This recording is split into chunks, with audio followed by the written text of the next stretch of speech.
नहीं, मैं ऐसे कई लोगों को जानती हूँ जो बोलते हैं गिलोय, अश्वगंधा ये सब खाना शुरू किया क्योंकि स्वामी रामदेव बता रहे हैं। अब ये मुझे बताइए ये सही है कि नहीं? कितने लोग ऐसे हैं जो खा रहे हैं ये सब क्योंकि उन्होंने सुना है इसके बारे में स्वामी जी से, खा तो रहे और ठीक भी हुए हैं, वो कह रहे हैं। अब स्वामी जी आपने थोड़ी देर पहले कहा घुटने ठीक करके बैठे, देखो अश्वगंधा ने किया। अब देखो, जिनसंग 10,000 रुपए से लेकर के रेड जिनसंग 1 लाख रुपए किलो बिक रही है। अरे हमारी अश्वगंधा उसका बाप है, लेकिन हम जो है अपने अश्वगंधा को 100 रुपए में किलो बेच रहे हैं। तो अपने जो देश का वैभव, अपने देश का जो गौरव, अपने देश की जो विरासत है, उसको हमें राष्ट्र सर्वोपरि की तरह, स्वदेशी सर्वोपरि है, स्वदेश की जड़ी बूटियां सर्वोपरि है। और देखो, लोग बहुत तरह की बातें करते हैं, दरअसल हर एक चीज के पीछे एक बड़ा षड्यंत्र है। अरे जब भाई आपका बीपी ठीक हो सकता है, नॉन डायबिटिक हो सकते हैं, थायराइड से आप पूरी तरह से मुक्त हो सकते हैं। अरे ये टेक्निकल प्रॉब्लम है, आपको थोड़ा लीवर में, किडनी में थोड़ी दिक्कत आ गई, उसको ठीक कर लो।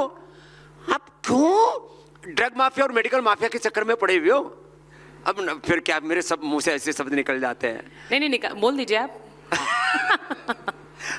ये सच बात है कि इस दुनिया में डर का, खौफ का एक बहुत बड़ा व्यापार है। अरे तुम्हारा लीवर फेल हो जाएगा, तुम्हारी किडनी फेल हो जाएगी, ब्रेन स्ट्रोक हो जाएगा, ये अपनी दवाई मत छोड़ना। और उसमें भी पहले बोलते थे 250 कोलेस्ट्रॉल है तो ठीक है, बोले अब तो 150 ठीक है, अब कह रहे हैं 125 ही ठीक है। लोगों को दवा बेचनी है ना, लाखों करोड़ का कारोबार है, 200 लाख करोड़ रुपए का हर साल का कारोबार है, 200 लाख करोड़ रुपए का। तो लोगों को जबरदस्ती कोलेस्ट्रॉल का पेशेंट बनाया जाता है, जबरदस्ती लोगों को ब्लड प्रेशर का पेशेंट बनाया जाता है। आप आर भारत के आधे एंकरों का जब एंकरिंग करते समय बीपी चेक करोगे तो हाई मिलेगा, स्पीड इतनी तेज होती है। तो देखिए एंकर ही सबसे ज्यादा ताली बजा रहे हैं, ये भी देखिए आप। तो मैंने ये, अरे भाई जब आप उत्साह में है, पराक्रम में है। अब देखो मैं आपको बताता हूँ, मैं ऐसे बैठा हुआ था तो एक हमारे पतंजलि के डॉक्टर ने आकर के मेरा बीपी चेक किया, तो बोले जी 70 110 है। मैंने कहा ठीक है, हम तो भीतर से सीढ़े रहते हैं, ऊपर से तो पूरे आग और शोला बनना ही पड़ता है, नहीं तो दुनिया जीने नहीं देगी। फिर बोले जी आपकी तो पल्स रेट 50 पर है बाबा जी। मैंने कहा ठीक है, अच्छी बात है। फिर मैंने कहा तेरे को बढ़ाया नहीं है? तो मैंने 10 सेकेंड में 125। बोले बाबा जी ये तो बढ़ गई। मैंने कहा 5 सेकेंड रुक, फिर 60। बोले यह क्या? मैंने कहा यह HRV, यह है हार्ट रेट वेरिएबिलिटी। चलिए हमारे पूज्य महाराज जी आ ही गए, एक बार अभिनंदन हमारे पूज्य अवधेशानंद जी महाराज जी का। स्वामी अवधेशानंद जी आ गए। आज जो है ट्रैफिक में बहुत महापुरुष फंसे हुए थे, ये तो हम पूज्य मुनि जी का अपहरण करके ले आए यहाँ तक अपने साथ। तो एक बार हमारे संत परंपरा के गौरव हैं, हमारे अखाड़ों में जोना अखाड़ा, जोना वैसे भी पुराने को बोलते हैं, और ऐसे आचार्य महामंडलेश्वर जी, पूज्य अवधेशानंद जी महाराज जी, हमारे श्रद्धेय पूज्य मुनि जी महाराज जी, उन्होंने परमार्थ भी किया है और सनातन धर्म को पूरे विश्व में गौरव दिलाया है विश्व हिंदू कोश आदि के माध्यम से। एक बार दोनों ही महापुरुषों को बहुत बहुत प्रणाम है। और हमारा थॉट स्कूल एक ही है।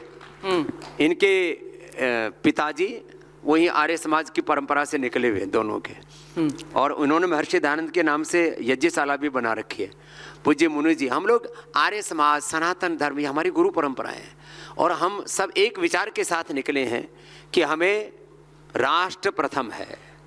आध्यात्मिक जीवन से हमारे लिए हमारे भगवान सर्वस्व हैं, क्योंकि वहीं से हमें जीवन मिला है। जीवन तो प्रभु ने दिया है, इसलिए मैंने पहले कहा ना, जीवन पहला अधिकार भौतिक दृष्टि से इस पर पहला अधिकार धरती माता का, भारत माता का। आध्यात्मिक दृष्टि से जीवन पर पहला अधिकार भगवान का। तो उस संकल्प को जीने वाले हम लोग हैं। तो आज तो आपने बाबा का भी मेला लगा दिया, थैंक यू सुचरिता जी। स्वामी जी, मैं कुछ वो सवाल पूछूं जो आपके विरोधी पूछते हैं? अरे खूब पूछो। अच्छा, ये चलिए, आपने आज्ञा दे दी है तो मैं पूछ रही हूँ। आपने अभी कहा कि politics is a very instable business. अब ये मुझे बताइए, very powerful, but yoga is a stable business. देखो, लोग आपके विरोधी कहते हैं कि स्वामी रामदेव अब बाबा नहीं, कि बाबा कम बिजनेसमैन ज्यादा हो गए। इस पर आप क्या कहते हैं? पहली बात तो ये है कि मैं व्यापारी नहीं, मैं परोपकारी हूँ, उपकारी हूँ। और कोई कहता है कि उसमें एक अर्थ का भी पूरा तंत्र जुड़ा हुआ है, तो बिना अर्थ के अनर्थ ही होगा ना। परमार्थ भी करने के लिए अर्थ चाहिए। समर्थी परमार्थ करेगा, नंगा क्या नहाएगा और क्या निचोड़ेगा। दूसरी बात जो है, अब कहने को कोई कुछ भी बोले, लेकिन हमने घर घर तक योग पहुंचाया। मैंने तो किसी से भस्त्रिका कपालभाति अनुलोम विलोम करने की रॉयल्टी नहीं ली है। मैंने किसी के पास नोटिस भेजा कि कपालभाति अनुलोम विलोम कर रहा हो भाई, रॉयल्टी दे दो। तो भाई हमने योग को व्यापार नहीं बनाया, योग से करोड़ों लोगों का उपचार और उपकार किया। हाँ, हमने कोलगेट की, यूनिलीवर की, कोका कोला, पेप्सी की, हमने कहा ठंडा मतलब टॉयलेट क्लीनर, जड़ें हिलाई। और ये जो भी कुछ किया है ये भगवान के विधान से हुआ है, किसी की मेहरबानी से हम नहीं खड़े हुए हैं, नहीं बड़े हुए हैं। तो एक बात और कहता हूं, जो क्रिटिक है लाख कुछ भी बोले, पूरी दुनिया में व्यापार को गौरव दिया जाता है और पूरी दुनिया व्यापार से आगे बढ़ रही है। और आज जो है ट्रंप को लोग क्या करें, बोले सबसे बड़ा व्यापारी है। तो व्यापारी होना तो बहुत अच्छी बात है, और व्यापारी यदि परोपकारी हो जाए तो और अच्छी बात है। तो इस देश में व्यापार को गौरव देना चाहिए। लोग कोई भी व्यापार करता है उसी को कहते हैं ये बड़ा बेईमान है। व्यापारियों को बेईमान कहना बंद करो। ये देश के साथ धोखा है।